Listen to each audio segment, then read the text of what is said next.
नमस्कार मित्रांनो, आपण जे मागचे व्हिडिओ पाहिले ते व्हिडिओ पाहून तुम्ही जास्तीत जास्त उदाहरण सोडवायचे आहेत आणि होमवर्कचे सुद्धा उदाहरण सोडवून मला ते तुम्ही फोटो पाठवायचा आहे आणि त्या उदाहरणाची सतत प्रॅक्टिस करायची आहे आणि व्हिडिओ पाहिल्यानंतर रिप्लाय जरूर द्यायचा, लाईक आणि सबस्क्राइब करायचे। आता आपण 2.5 प्रॅक्टिस सेट नंबर 2.5 चा क्वेश्चन नंबर 6 पाहणार आहे।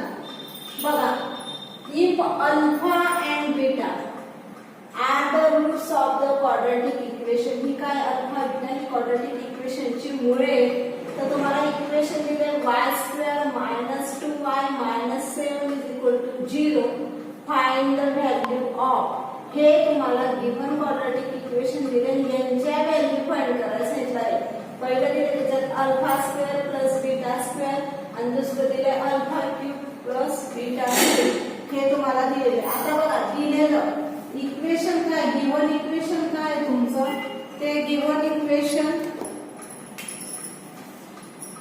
दिले y² - 2y - 7 = 0, हे काय दिले तुम्हाला गिवन, बरोबर। आता याच्यावर a b c च्या किमती ठरवायच्या आहे। a = काय 1, b = -2 आणि c = -7, बरोबर। बघा, आता तुम्हाला इथं लक्षात α² + β² म्हणजे साहजिक हा द्विपदीचा विस्तार आहे। हा जो विस्तार सूत्र आहे, हे विस्तार सूत्रावरून तुम्हाला याच्या किमती काढायच्या, मग त्याच्या आधी तुम्हाला काय करावं लागेल, α + β काढून घ्यावं लागेल। α + β चं सूत्र आहे -b/a। बघा, -b/a b ची किंमत आहे -2, a ची आहे 1 = 2, म्हणजे α + β ची व्हॅल्यू काय मिळाली, 2 मिळाली। हे आपल्याला इक्वेशन नंबर 1 मिळाले। आता अल्फा × बीटा ची व्हॅल्यू समीकरण काय मिळतं आपल्याला, c/a, c काय -7/a, म्हणजेच काय आलं 7, म्हणजेच काय आलं 7, कारण -7 ला जर आपण 1 ने डिवाइड केलं तर त्याची किंमत आपल्याला काय मिळते 7, आणि मायनस साइन असल्यामुळे मायनस, त्याचं आपल्याला हे दुसरं इक्वेशन मिळून गेलं, हे आपल्याला इक्वेशन नंबर 2 मिळालं। आता त्याच्यातलं पहिलं काय दिलेलं आहे, पहिलं दिलेलं आहे आपल्याला α² + β², हे विस्तार सूत्र आहे, द्विपदीचा विस्ताराचा फॉर्म्युला आहे हा। तर आपण काय करणार आहे, α + β³ स्क्वेअर -2 α⁵ तुम्हाला माहिती असेल हे सूत्र, बरोबर। तर आता याच्यात किमती टाकूया, α + β², मग α + β काय आले, ह्याची व्हॅल्यू 2 चा स्क्वेअर -2 α × β काय आले 7, कोणता 7 -7, बरोबर। आता 2 चा स्क्वेअर 4, 7 × 2 = 14, 14 मायनस प्लस होईल, म्हणून 14 + 4 किती झाले 18, मग α² + β² याची व्हॅल्यू मिळाली तुम्हाला 18। या किमती कुठून टाकल्या तुम्ही, इक्वेशन 1 आणि 2 याच्यावरून किमती टाकलेल्या आहेत ना तुम्ही ह्या, म्हणून, बरोबर। आता आपल्याला त्याच्यातलं दिलेलं दुसरं उदाहरण काय आहे, बघा, α³ + β³, दुसरे एक्झाम्पल ची व्हॅल्यू फाइंड करायला सांगितली, α³ + β³। हे जर तुमच्या लक्षात नाही आलं की हा द्विपदीचा विस्तार आहे तर ते काढताच येणार नाही, म्हणून ते तुमचे सूत्र हे आपण 7वी पासून शिकत, 6वी पासून शिकत आले, 6वी 7वी पासून हे विस्तार सूत्र तुमचे पाठच असले पाहिजे। मग काय झालं, α³ + β³ α + β³, याचा काय विस्तार, α + β³ -3α⁵ कंसात α + β, हा द्विपदीचा विस्तार आहे, हे तुमचं यायलाच पाहिजे तुम्हाला। आता याच्या व्हॅल्यू टाकून घ्या, α + β ची व्हॅल्यू किती मिळाली तुम्हाला 2, 2 चा क्यूब मायनस 3 अल्फा बीटा किती मिळालं -7 मल्टिप्लाय -7 प्लस अल्फा बीटा किती मिळालं 2 बरोबर. आता यांचं सोडून घ्यायचं. आता 2 चा डोक्यावर 3 आहे म्हणजे 2 चा तिसरा घात म्हणजे 2 चा 3 वेळेस गुणाकार 2 गुणिला 3 नाही तर 2 चा 3 वेळेस गुणाकार. नाहीतर बरेचसे विद्यार्थी बेत्रिक 6 घेऊन मोकवतात ते चुकीचं आहे. 2 दुणे 4 4 दुणे 8 2 टू जा 4 4 टू जा 8 म्हणजे 2 चा क्यूब 2 चा घन किती आला 8 बरोबर. मायनस 7 टू जा 14 14 3 जा किती आले 42 मायनस 42 मायनस मायनस प्लस होऊन जाईल म्हणून डायरेक्ट प्लस लिहिते मी 42 किती झाले 50 हे किती झाले 50. तर आपल्याला alpha cube plus beta cube ची किंमत मिळून गेली आहे 50. या व्हॅल्यू आपण कुठून टाकलेले आहे इक्वेशन 1 and 2. किती सोपं आहे. फक्त तुमचं लक्षात यायला पाहिजे होतं की हा विस्तार सूत्र हे एवढंच तुमचं लक्षात यायला पाहिजे की alpha cube plus beta cube is equal to alpha plus beta bracket cube -3 alpha beta bracket alpha plus beta. हे जर तुमच्या लक्षात आलं तर तुम्हाला हे किती लगेच काढता येणार होत्या. अशा प्रकारे हे उदाहरण होतं.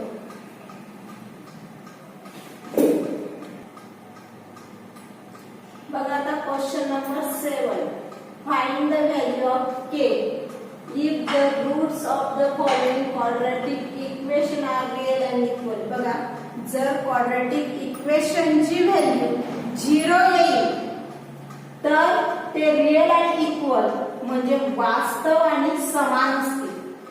या मागच्या व्हिडिओमध्ये आपण पाहिले. जर त्या इक्वेशनची किंमत किंवा डेल्टाची किंमत ही 0 पेक्षा मोठी तर रिअल अँड अनइक्वल म्हणजे वास्तव आणि असमान असेल आणि ती जर किंमत 0 पेक्षा लहान म्हणजे निगेटिव्ह आली तर नॉट रिअल वास्तव नाही असं आपण आधीच्या व्हिडिओमध्ये पाहिले. तर आपल्याला येथे काय सांगितलेलं की याची किंमत ही हे जे समीकरण आहे हे कसं मिळतं तुम्हाला रिअल अँड इक्वल मिळतं असं सांगितलेलं आहे आणि त्याच्यावरून फाइंड के ची व्हॅल्यू फाइंड करायला सांगितली. तर चला आपण पाहूया काय मिळतं आपल्याला. बघा 3y² -ky प्लस 12 0. आपल्याला काय मिळतं a = 3 b = k आणि c = 12 बरोबर. आता आपण डेल्टा फाइंड करूया. b² -4ac डेल्टा फाइंड करूया. b² -4ac b म्हणजे k² -4 a म्हणजे 3 आणि c म्हणजे 12. बघा k² जसाच तसा मायनस हे 4 3 जा 12 12 into 12 केलं तर किती होतं 144. 12 into 12 केलं तर किती होतं 144. मग आता बघा डेल्टाची व्हॅल्यू आपल्याला k² -144 मिळाली. पण दिलेल्या इक्वेशन मध्ये काय दिलंय the quadratic equation are real and equal म्हणजेच डेल्टा इज इक्वल टू 0 म्हणजेच डेल्टा किती मिळणार आहे आपल्याला 0 मिळणार आहे की दिलेल्या इक्वेशन हे वास्तव आणि समान आहे. त्याच्या किमती कशी वास्तव आणि समान आहे. मग आता k² -144 जर मिळाला आपल्याला तर काय मिळेल की k मायनस प्लस. कारण आपल्याला माहिती आपण दोन किमती नेहमी लिहित असतो त्याच्या मायनस आणि प्लस.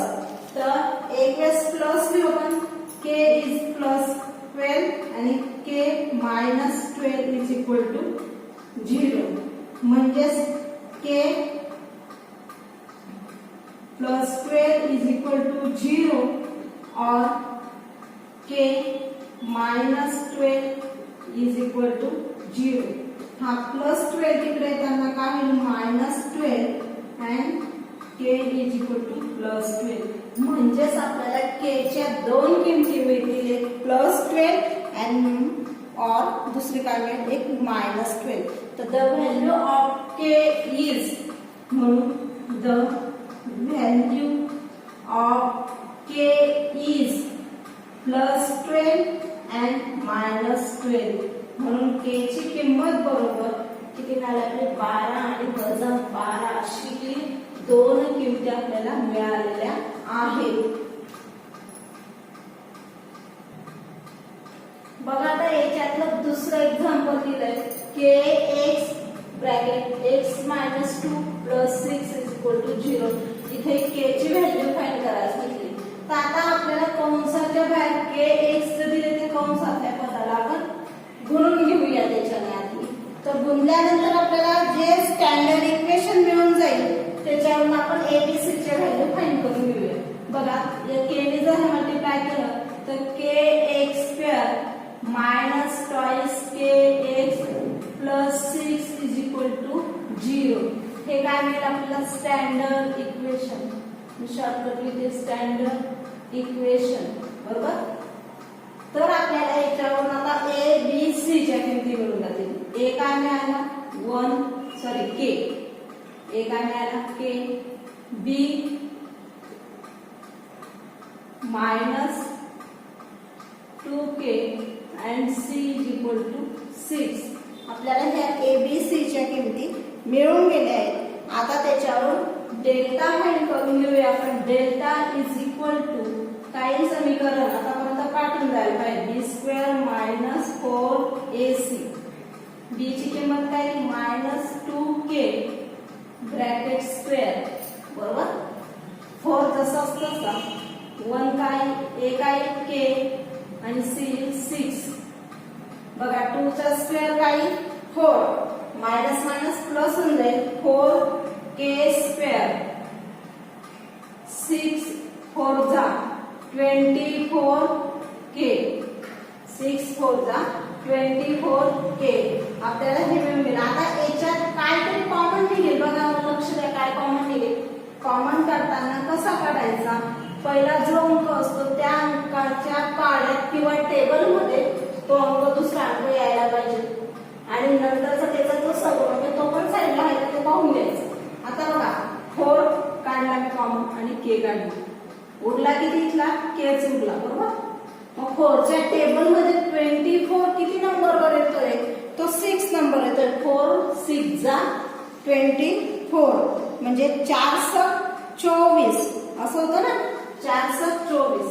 आता बघा तुम्हाला माहिती असेलच इथं आपल्याला लक्षात येते एक गोष्ट की त्यांनी काय दिलेली कंडिशन काय की quadratic equation are real and equal.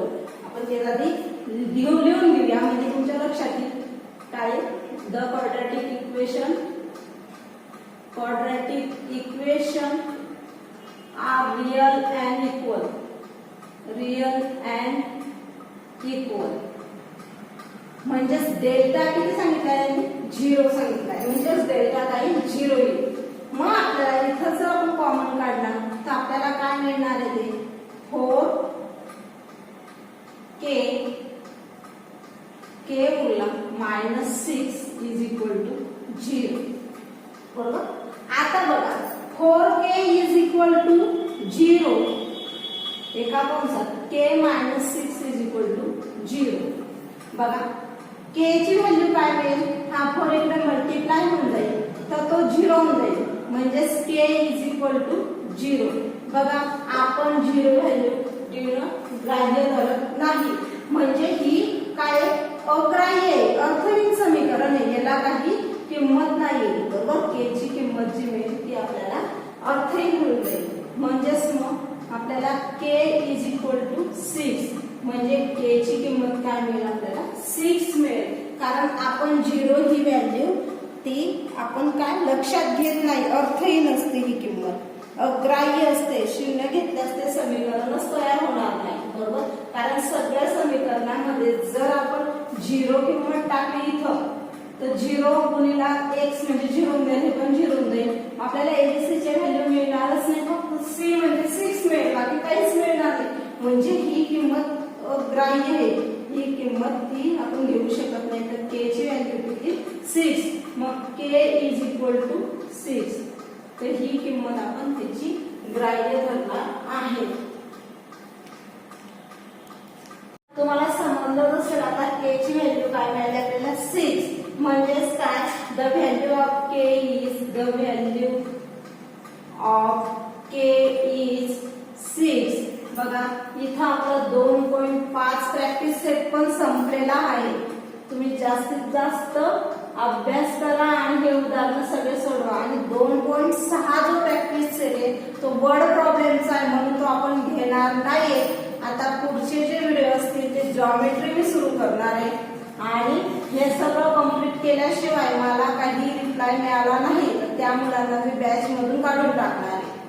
तुम्ही जास्तीत जास्त प्रयत्न करा आणि अभ्यास करा. 10वीच्या दृष्टीने ही मेहनत घेण्याची तुम्हाला जास्तीत जास्त गरज आहे. इथं आपण थांबू. Okay, bye.